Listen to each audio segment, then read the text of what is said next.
Bonjour à tous. Alors dans cette vidéo, on va tester une fonctionnalité d'intelligence artificielle de Flutterflow qui est le page autocomplete. Alors dans une précédente vidéo, on a vu comment créer des nouvelles pages, mais en fait, une fois que la page est générée, peut-être qu'on veut ajouter des choses dessus.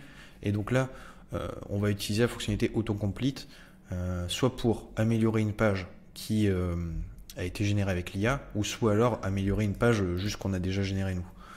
Alors, ici, on a du coup notre feed Instagram. Ok, je regarde un petit peu les pages qu'on avait générées.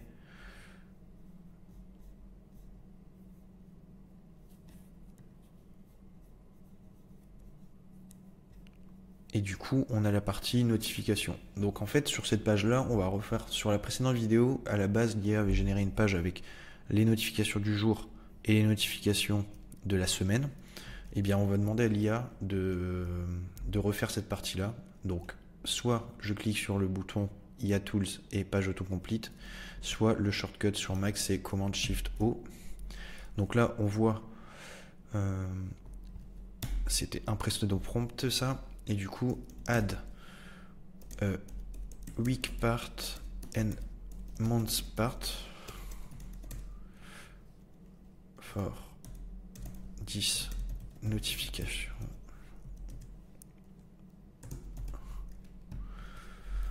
Ok, donc là, on voit que l'intelligence artificielle réfléchit et est en train de générer la page.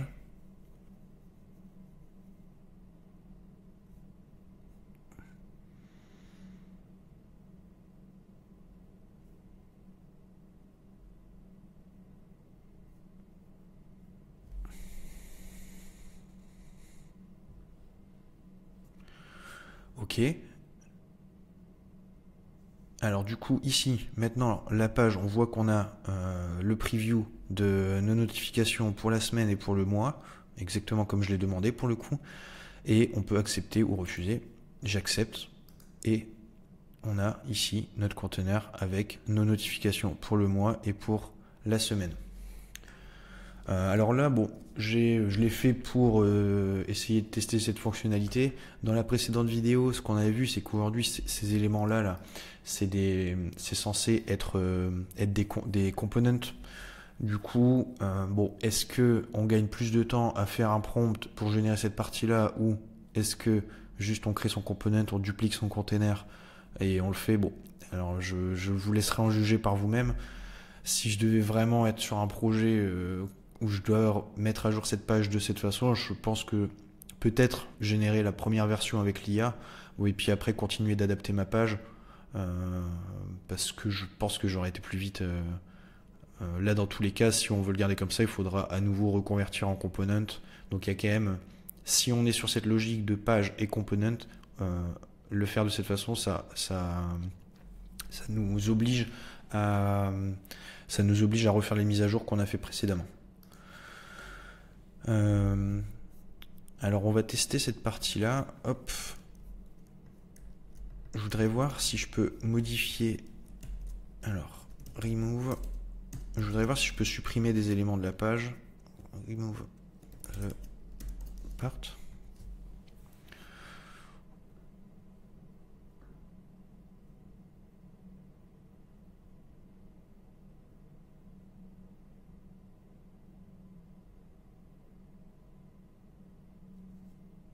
Ok. Bon, là j'ai pas. On a eu une erreur. Je vais réessayer.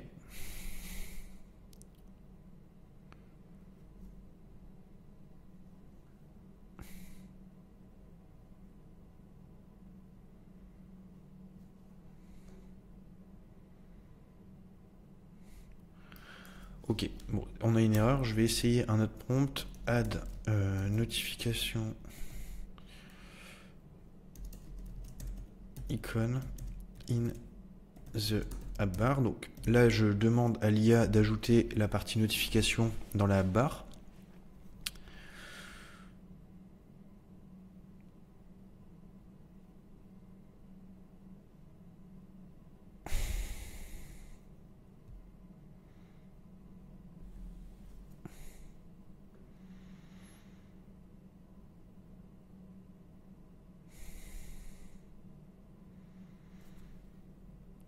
Alors, je vais accepter.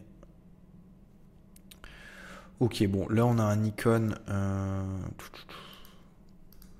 Il m'a rajouté un icône sur la partie, sur la barre, effectivement. Bon, on n'est pas sur un icône notification.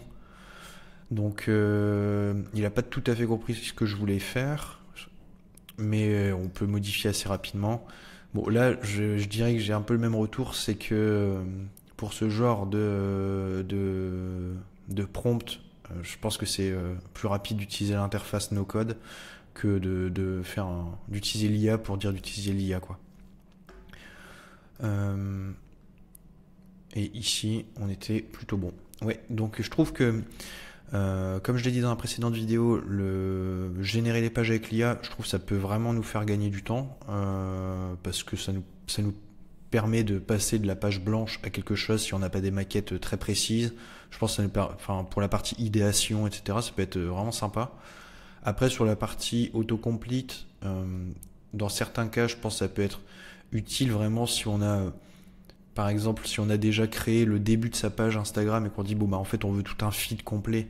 Là, ça peut être pertinent, mais de venir autocompléter une page qu'on a déjà et qui est vraiment pas du tout développée, pour aller faire des modifications, comme j'ai pu le faire ici, ajouter un icône notification ou ajouter ces éléments-là de la page, objectivement, je pense que on irait plus vite via l'interface no code. Bon, avoir en tête quand même que l'autocomplete est en mode alpha, donc c'est vraiment une fonctionnalité qui va tendre à évoluer. Donc j'ai hâte aussi de voir les futures mises à jour sur cette partie-là, mais l'utilisation de l'IA j'ai pas de doute que l'utilisation de l'IA pour créer les applications à l'avenir se développe de plus en plus.